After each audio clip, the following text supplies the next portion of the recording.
तीर, तलवार, हथियार के घाव भर जाते हैं समय के साथ, परंतु इस जुबान का घाव जीवन भर नहीं भरता।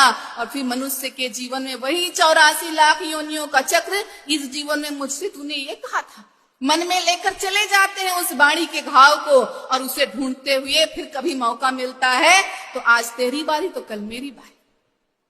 यह 84 लाख योनियों में भटकन शेष रह जाती है, क्योंकि यह तन तो पूरा हो जाता है, परंतु मन में वाणी का वह घाव लगा रह जाता है, और उस घाव के कारण मनुष्य अगले जन्म में भी संसार में उसी को खोजता रहता है। तूने मुझे ये कहा था, अब मैं इस बात का जवाब दूंगा।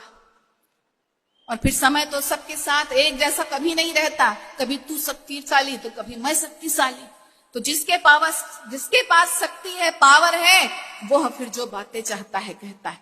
तो जो संत होते हैं, भक्त होते हैं, वो विनम्र होते हैं। वो क्या कहते हैं? ऐसी वाणी बोलिए मन का आपा खोए, औरन को शीतल करे आपहु शीतल हो। क्यों भटकन रखना जीवन में? सबके भीतर उस परमात्मा का दीदार करो और सबसे प्रेम की भाषा का प्रयोग करो, विनम्र रहो। परंतु मनुष्य जो होता है वह इस संसार में धन, संपत्ति, शक्ति, सत्ता के आने पर अहंकार से चूर होता जाता है और विनम्रता से दूर होता जाता है। धन, सुख, संपत्ति, सत्ता को पाते ही मनुष्य अहंकार से चूर होता जाता है और परमात्मा से, विनम्रता के भाव से दूर होता जाता है। और जिसने इन दुर्गुणों का इस संसार में क्या परिणाम होता है? देखिए, ये दुर्गुण शरीर जीवन में रहते हैं, तो हमें इन दुर्गुणों को निकालने के लिए सीखना किससे?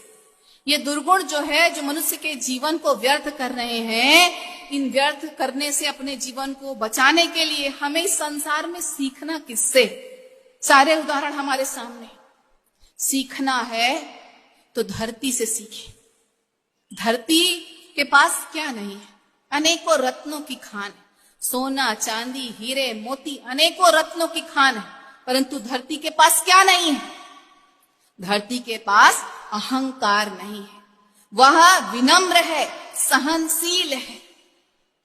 तो हमें विनम्रता, सहनशीलता धरती से सीखनी। और